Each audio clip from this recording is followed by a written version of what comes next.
My adoptive mom forced me to give up my fiancé and make him marry her disabled daughter, but I exposed her dark scheme with one cold move. I, a 25-year-old female, had been living with my stepmother, Mary, a 45-year-old female, since I was 5.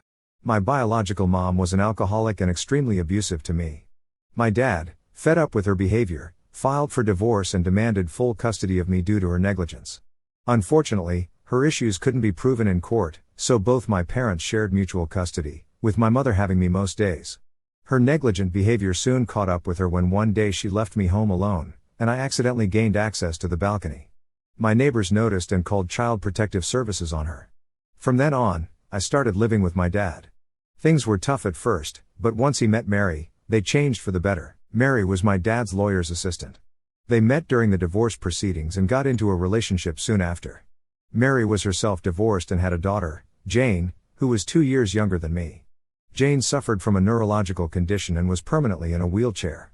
The disease also affected her mentally, as she had learning disabilities.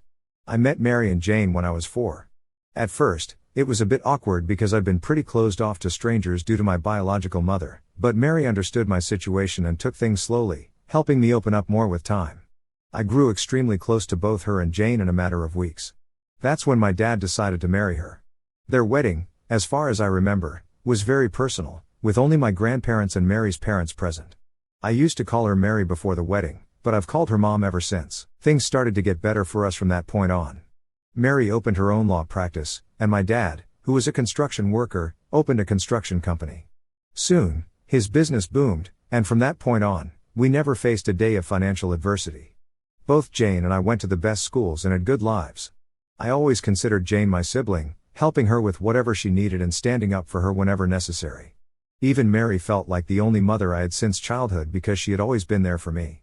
I have been extremely grateful to her all my life because she was the reason I was alive and thriving, and I have never failed to show it to her. We moved to a much better neighborhood when I started high school, and that's where I met my boyfriend, Ryan. Ryan lived 2 blocks away and was my classmate. We started going to school together once we realized we were from the same area and became good friends. He used to visit my house quite often and got along well with everyone, especially Jane. He was one of the few people she was comfortable around, and we all had a lot of fun together. By the end of last year, he asked me out, and I said yes. When I told my family about this, everyone seemed happy except for Jane. From that day on, Jane frequently became irritated with me, and we didn't talk much. Mary saw Jane's behavior and blamed it on her recent medication change. I understood and decided not to talk to her much to avoid fights and give her stress. Ryan and I applied to many colleges and fortunately got into the same one, which was a pretty good school. Everyone was overjoyed at our achievement, and Ryan and I couldn't be happier. Jane was still kind of distant with me, so I decided to talk to her before I left to sort it all out because, after all, she was family. After talking for hours, I realized by the way she talked about Ryan that she had a crush on him. Everything made sense, but I wasn't going to trade my boyfriend to sort things out, so I decided not to touch the topic at all. Jane and I got to okay terms before I left, and I was satisfied with that. Before I left, I told Mary how I thought Jane had a crush on Ryan and that it might make sense for her to ask Jane about it so that it wouldn't create further issues between us. She assured me that she'd take care of it and let me know that I always had her support.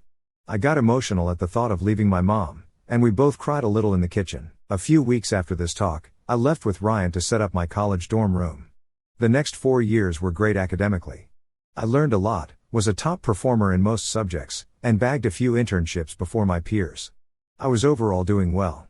My relationship with Ryan, on the other hand, wasn't at its best. We had been having issues since the beginning of college and were on and off for most of the time. I also heard a few rumors that he had cheated on me, so by the end of college, our relationship was pretty much hanging by a thread. Given our history, we both mutually decided that we should take a break for some time to gather ourselves together. I went back home to take a break after my degree for a few months and told my parents about the breakup. They weren't as surprised as I had thought, but that didn't seem suspicious. Jane was also about to finish high school and asked if I could get Ryan to talk to her because she was planning on adopting the same major and needed guidance. I was a little hesitant about calling Ryan so soon after our breakup and suggested some of my friends from the same major, but she insisted she wanted to talk to Ryan only. So, I decided to keep my feelings aside for Jane and texted him. After talking to her, Ryan called me and let me know that Jane was being extremely flirtatious during the call and that he wasn't interested in her like that. I told Mary about it, and she said that it shouldn't be an issue for me because Ryan and I were broken up. I didn't think much of it after that. A few years later, Jane was about to complete college, and I was working, still staying at my parents' house. I bumped into Ryan while grocery shopping, and he was doing well, settled, and enjoying life. We got to talking and met again a few times for lunch and brunches. We eventually ended up rekindling our relationship, and a few months into it, he asked me to marry him, to which I obviously said yes. The news of our relationship wasn't welcomed as expected by Mary, and Jane's disdain was understandable too, but it was the news of my engagement that wreaked havoc at my house. Jane threw a huge tantrum, which led to her having an anxiety attack, and she was taken to the ER. She was fine, but due to her predispositions, the doctors asked us to take good care of her and not introduce any stress. After discussing it with Mary and my dad, we decided that it was best for me to move out. I moved out soon after the incident and used to come home on weekends. Jane had now made peace with my engagement and was pretty excited about the wedding. She was originally going to be my maid of honor, but after her reaction to the engagement news, I decided to let her be a bridesmaid. Everything was going well with everyone, especially Mary, who was trying to be a part of every small detail of my wedding and was also paying for half of it. I couldn't have been more thankful to her for everything and even mentioned it in my rehearsal dinner speech. 2 days before my wedding, on the night of my rehearsal dinner, everyone was drunk beyond measure. Mary asked if she could talk to me in private. I thought it was going to be a mother-daughter talk, so I suggested we both talk in my room. I hadn't expected what was about to go down. Mary sat me down and began telling me how grateful she was to have a child like me, making me emotional. She continued that she had similar wishes for Jane, but that was a far stretch, and began to cry. I consoled her, and she asked me if I loved her. I said yes. Then she asked if I owed my life to her. It was an absurd question, but I answered with a yes again. Upon hearing this, she stood up and asked me for a favor. When I asked what it was, she said that since I owed her everything I had, she wanted me to share a little of it with my sister, Jane. I was confused and asked what she wanted me to share. What she said next was way beyond normal. She said that, in comparison to Jane, I had a much better life, whereas Jane was surrounded only by a few people, one of whom was Ryan. She claimed that she had known about Jane's attraction to Ryan since childhood but didn't do anything about it until we broke up after college. She continued that Ryan was a very understanding man and perfect for Jane. She asked me to break my engagement with Ryan and convince him to marry Jane instead. I couldn't believe what I heard and asked her to shut up, but she didn't. She said that this was the only way I could pay my dues to her, as she had accepted me as her own blood and taken care of me like her own child. She said she wished for Jane to have a relationship for the future too, and Ryan was the one guy she was sure wouldn't break her daughter's heart. She knew Ryan wasn't interested in Jane like that, which was why she wanted me to convince him. I couldn't process what was happening and, in a fit of rage, kicked her out of my room, with her yelling that I should consider it and that she'd be indebted to me for life if I did this one thing for her daughter. Her yelling attracted some attention, and my dad came asking me what was up. I didn't answer and just locked him and Mary out. I cried in my room and didn't realize when I had fallen asleep. The next day, I woke up late and was asked by my dad to visit him in his room. Mary was there with swollen eyes from crying. He said that what I did last night wasn't cool and that treating Mary, the woman who raised me, like that and kicking her out wasn't something I should have done. I realized at that point that he knew nothing about what Mary had asked of me. As I was about to tell him, Mary held my hand tightly, signaling me not to tell the truth. I shrugged off her hand, and before I could say anything, we heard a scream from Jane's room. She had fallen in the bathroom and had cuts on her legs. We didn't have enough first aid, so my dad decided to take her to the ER as soon as possible and to discuss the issue with me and Mary later. Mary, from that point on, has been pleading with me not to tell my dad the truth and cause harm to her relationship. I don't wish to engage in conversation with her and have been sitting in my room. Would I be wrong if I don't give Mary another chance to explain herself or apologize before I tell my dad about what she asked of me? I did initially realize that Mary was at fault, but I doubted myself after my father tried to intervene. I have also decided to take advice from the comments and will be telling Ryan first before my father. Also, some people have been asking how I wasn't aware of her intentions beforehand when I knew Jane had a crush on Ryan. The thing is, everyone, including Ryan, thought it was an innocent crush and nothing more. There wasn't a time when Ryan had reciprocated Jane's feelings through actions or words, but I think I should have been more careful with the cues. One thing that I now think of as weird is that during my dress shopping, Mary also decided to get Jane a wedding dress to fulfill her wish of seeing both her daughters in wedding dresses, as it might have been difficult for Jane to find a husband due to her condition and people's unwarranted prejudices regarding Jane. Jane was fine with some cuts on her legs that were taken care of well. She had no idea about what Mary had asked of me, and honestly, I didn't know how she would react once she got to know.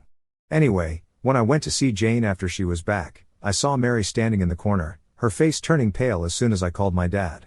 I had to ask for car keys to visit Ryan. Mary fainted on the spot, thinking I might rat her out. I helped her to the bed, and Dad decided to stay beside her, silently blaming her condition on me.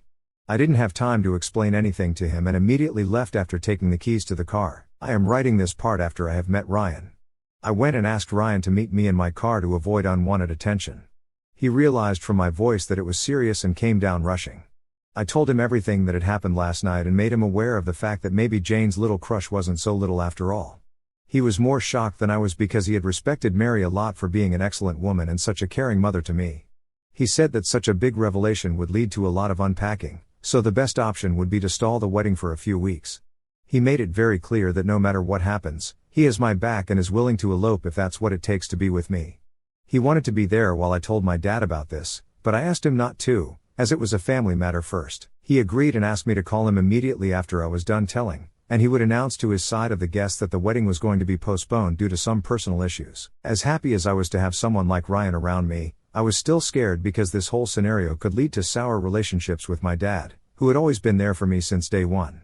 I had already lost a mother yesterday and was not up for losing a dad as well. I gathered all the courage I could and went back to tell my father about it. Mary opened the door and let me in, but she didn't look as stressed as before. I entered the room and saw my dad sitting on the bed with Jane lying down.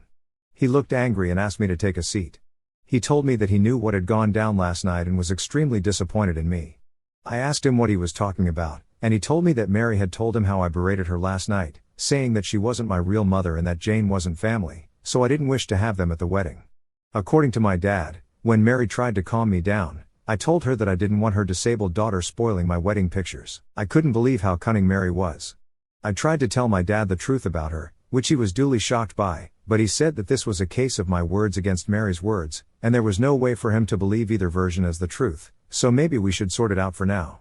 Jane was constantly saying how her mom's side of the story was correct, and now I was sure that Mary had told her daughter the truth and asked her to play along. I very clearly told my dad that the wedding had been postponed because I didn't care who he thought was telling the truth, but it was absolutely unacceptable to me to have someone who had tried to emotionally manipulate me into giving up the love of my life. Mary intervened and quickly said that she wanted to apologize if she had done anything wrong while raising me and wished for our relationship to get a second chance by being a part of my wedding. My dad was also insisting that I move on and let the wedding happen smoothly because a lot of money had been spent, but I decided not to pay heed to their requests and moved out that very day. I left to stay at Ryan's house, and it has been 2 days since then. I didn't really have the energy to deal with anything, so I turned my social media accounts off. I haven't been contacted by my dad and Mary so far, but I've been getting calls from some relatives, which I didn't answer, assuming they must be regarding the cancellation of the wedding. Things are pretty stressful right now, and I hope I find a way to sort things out soon. A week after the constant calls, I got to hear from Ryan, who was friends with my dad on Facebook, that he had put up a post about me on his wall. Apparently, after our relatives had tried to find out the reason for the wedding cancellation from me and got no answers, they decided to bug my dad and Mary about it. They had tried to contact me to at least make a public announcement as a family, but after they couldn't get in touch with me, he made that Facebook post. He mentioned in that post how he, Mary, and Jane were begging me not to ruin their reputation over petty family issues and to respond to them because talking was the only way out of this. This post did more damage to the already messed up situation. All his friends on Facebook were now speculating about the problem and spreading rumors. The worst one I heard was that I had stolen money for the wedding and then cheated on Ryan. Ryan was getting stressed about all this, and I talked to him, thinking that he might get cold feet, but to my surprise, he again assured me that he was going to marry me irrespective of whatever came our way.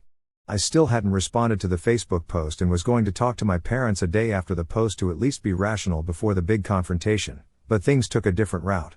That same evening, I got a call from my grandma, my biological mom's mother. I hadn't mentioned her before because she wasn't relevant to the incident, but she has been an important part of my life. She has always protected me and saved me from my mother and had even helped my dad financially. She usually didn't involve herself in our matters, but her intervening in this incident meant something big had happened. Apparently, she had gotten wind of everything and directly confronted my father about it. He told her what he believed was true, Mary's version. Grandma trusted me and felt something was fishy, so she decided to talk to me about it next. She told me she knew how much I loved Mary and Jane, and there was no way I would have considered them not my family. I got emotional at the possibility of someone from my family finally believing my side and told my grandma everything. She said she couldn't believe how vile Mary was and how I was saved from her ill intentions due to her being under the influence. I told her how I feared losing my dad, and she asked me to talk to my parents first while she tried to find a solution. The next day, I decided to go back to my house and talk to my parents. I was blamed over and over again for making a spectacle of our family. I was honestly done with them within just a few minutes and asked if I could have a moment alone with Mary. We went to the other room, and I asked why she was doing this to me when all my life I had loved her. She said that whatever she had said was something she had been feeling and never wished to burden it on me. She asked me to forget about it all as a mistake and move on from it. I said that her losing control and asking so much of me wasn't acceptable at any cost, and I was going to stand by the truth no matter what, which led to her warning me of the consequences. Hearing this, I went outside and asked my dad one last time if he would even be willing to believe my version of what Mary had asked of me. He said what I was blaming Mary for was very serious, and it wasn't possible for him to believe something so vile about the woman he had loved for so many years. He couldn't believe his own blood, but anyway, I'd gotten my answer, and I stormed out of their house. The next thing I hear is that they have been telling people that I have abandoned them, so they were going no contact with me as well. I knew my grandma must be up to something, so Ryan and I will be visiting her in her country home this weekend. Once Ryan and I had reached my grandma's beautiful house, she suggested that since my parents had created such a messy situation, we should consider eloping and getting married in her backyard instead. Ryan thought of it as a good idea and called his folks to ask for permission. They were very happy about us getting married, so the next day, my grandma called her local priest, and Ryan and I were married. He announced the news to everyone via his Facebook.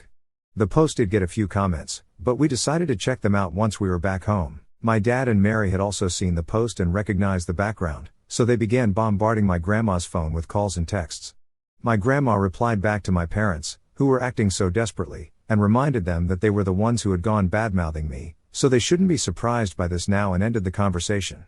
After the event, I told my grandma what happened at my parents' house and asked if she had planned to do anything.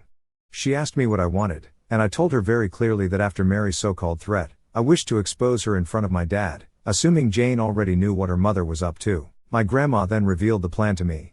She said she had this huge chunk of money from her divorce back in the day, and she would spread the news, saying that she was going to give all that money to me to start a fresh life after my parents had abandoned me. According to her judgment, she was sure that my dad and Mary would both want a share of the money, and she'd pretend to give it to them if Mary confessed, saying that she had evidence otherwise because I had accidentally called her that night. I was married to the man I loved and had a family with my grandma, so I had nothing to lose and decided to give this a shot. The next day, my grandma called my dad and let him know that she was going to give me her money because they had cut contact with me. Just as she expected, they were shocked and wanted to talk in person, so my dad, Mary, and Jane were at my grandma's house the next evening. They congratulated me and Ryan, but nothing much happened after that. My grandma had decided to have a talk with them the next day. As everyone was done with dinner, Mary asked if we could talk privately. She began talking about how my life was finally at peace with me getting married without the drama with all this new money. I asked her what her purpose for the private conversation was because I didn't wish to engage with her unnecessarily. She said that whatever she had done that night was extremely inappropriate. I asked her to say what she did because I wanted her to feel ashamed of herself after spoiling my dynamic with my father and maybe Jane. She apologized very clearly for asking me to leave Ryan and convince him to marry Jane instead. She continued, saying it was all her motherly instinct and that was yet again the reason we were having this talk. I expected her to say something along the lines of how I was her daughter too and how she felt remorse and wanted to make amends by telling the truth. To the contrary, she told me that the kind of money I had now could help Jane settle and get a better future. I didn't cut her off and let her continue. She kept trying to convince me to give half the money I had to Jane because I could earn more, whereas life was already tougher for Jane, and now with the love of her life married to me, this was the least I could do for her. I didn't say anything to her and began looking at the kitchen door behind her. I don't know how, but it must have been God's will that halfway through the conversation, my dad had come looking for us, and he decided to stay quiet and listen to what Mary was saying. She didn't realize he was right behind her because she was too busy explaining herself to me. As soon as I looked at my dad after she was done, she realized he had been there the whole while and what a blunder she had committed. Mary tried to cover up whatever was said during the conversation and instead revealed a lot more about how she had known all this for a while and was doing this for Jane. My dad immediately called Jane and asked her if she knew about all this. Looking at the stressful situation, she realized it was best for her to tell the truth. My dad turned towards me and began apologizing for not believing me in the first place and told Mary and Jane to leave the house as soon as they could the next morning because he had a lot to think about. Mary tried pleading, citing Jane's condition, but Dad wasn't willing to hear anything. I asked my dad to go and rest in his room because this was a lot to take in. Ryan escorted Dad, whereas Mary and Jane decided to stay in another room at least until they left. No one offered them any sympathy, and we could tell Mary had seen it coming. I cried that night, thinking about how bad things had gotten and how we were a happy family just a few months ago. Ryan consoled me, saying that he was going to be my real family from now on. The next day, Mary and Jane left, and my dad left 2 days later after apologizing to me a lot for not trusting me in the first place. I told him that his doubt about me might have hurt our relationship and that we should take it slow from now on. He looked dejected but agreed to give me some space. Ryan and I also left the same day, thanking my grandma for all that she had done for me. I asked her to come and stay at my place for a while, and she might visit next summer. Since a lot of you have been asking about what happened with my dad and Mary, I'm here writing this update 4 months later. My dad decided to divorce Mary but still wanted to stay in Jane's life if she wished, which Mary denied. Mary had tried a lot to win him back, but it didn't work. She never apologized to me for everything she had put me through. Her justification was that whatever she had done was for her child, and hence it was okay. I was just happy that I wouldn't have to deal with her anymore.